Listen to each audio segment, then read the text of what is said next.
ہم دنیا کی ہر زبان کو صحیح بولنے کی کوشش کرتے ہیں، تو پھر قرآن پاک کو اچھے انداز میں صحیح طریقے سے پڑھنا کتنا ضروری ہوگا۔ السلام علیکم ورحمۃ اللہ وبرکاتہ۔ قرآن مجید اللہ تعالیٰ کا مقدس کلام ہے، اس لیے اسے صحیح انداز میں پڑھنا ہر مسلمان کے لیے بہت ضروری ہے۔ اس صحیح انداز میں پڑھنے کو ہی تجوید کہا جاتا ہے۔ آج کی ویڈیو میں ہم سیکھیں گے تجوید کی لغوی اصطلاحی معنی، اس کا موضوع، اس کی غرض و غایت، اس کی اہمیت اور حکم۔ تو آئیے شروع کرتے ہیں۔ تجوید کے لغوی معنی ہے عمدہ کرنا، خوبصورت کرنا، اچھا کرنا، سنوارنا۔ اصطلاح میں تجوید کیا ہوتی ہے؟ حروف کو ان کے مخارج سے صفات لازمہ و عارضہ کے ساتھ ادا کرنا۔ اب یہ مخارج اور صفات کیا ہوتی ہیں، انشاءاللہ آنے والے اسباق میں ہم سیکھیں گے۔ اگر اس تعریف کی تھوڑی سی وضاحت کی جائے تو اس کا مطلب یہ ہے کہ قرآن پاک کے ہر حرف کو صحیح ادا کرنا، کہاں ہمیں ناک میں آواز لے کے جانی ہے، کہاں مد کرنی ہے، کہاں موٹا پڑھنا ہے، کہاں باریک پڑھنا ہے، اور اسی طرح جتنے بھی قواعد اصول ہیں ان کا خیال رکھتے ہوئے قرآن مجید کو پڑھنا تجوید کہلاتا ہے۔ اب ہے تجوید کا موضوع کیا ہے کہ اس میں ہم کس چیز کو ڈسکس کرتے ہیں۔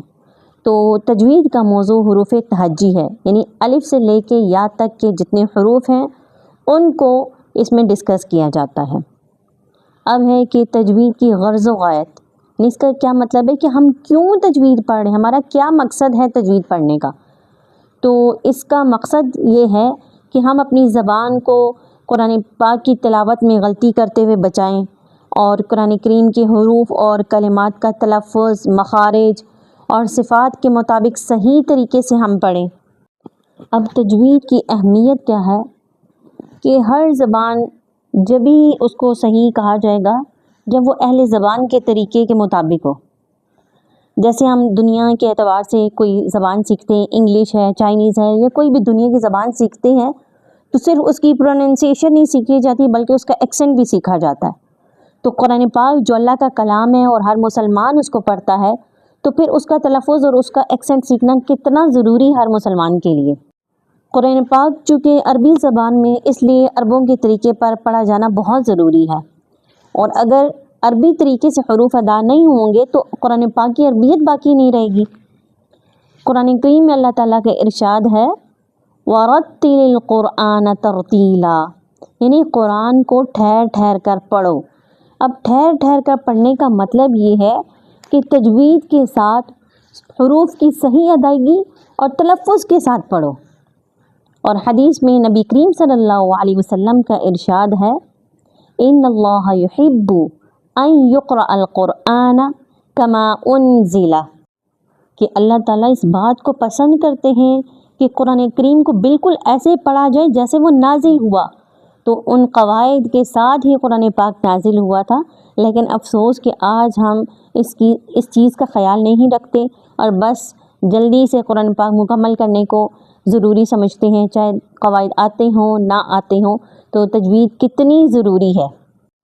حضرت علی رضی اللہ عنہ ارشاد فرماتے ہیں کہ الترتیل هو تجوید الحروف ومعرفت الوقوف، یعنی جیسے کہ اللہ تعالیٰ نے فرمایا کہ قرآن کریم کو ترتیل کے ساتھ پڑھو، تو حضرت علی رضی اللہ عنہ نے اس کی تشریح کی کہ ترتیل کیا ہے، یعنی قرآن کریم میں ترتیل کا جو حکم دیا گیا ہے اس کا مطلب یہ ہے کہ حروف کو ان کے مخارج سے تمام صفات کے ساتھ ادا کرنا، اور اس چیز کو پہچاننا کہ ہمیں کہاں وقف کرنا ہے، کہاں نہیں کرنا، کہاں افضل ہے اور کہاں افضل نہیں ہے۔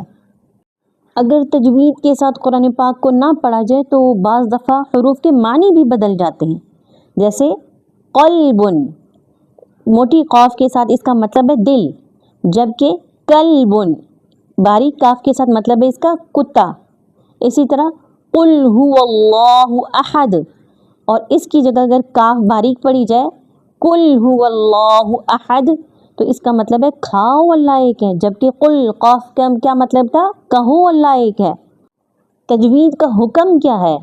تو اتنے قواعد کا سیکھنا جن سے بڑی غلطی نہ ہو، اور یعنی بنیادی قواعد کا سیکھنا ہر مسلمان مرد عورت کے لیے ضروری ہے۔ تو آج کے سبق میں ہم نے سیکھا تجوید کی لغوی اصطلاحی معنی، موضوع، غرض و غایت، اہمیت اور حکم۔ امید ہے کہ آپ کو سبق سمجھ میں آ گیا ہوگا۔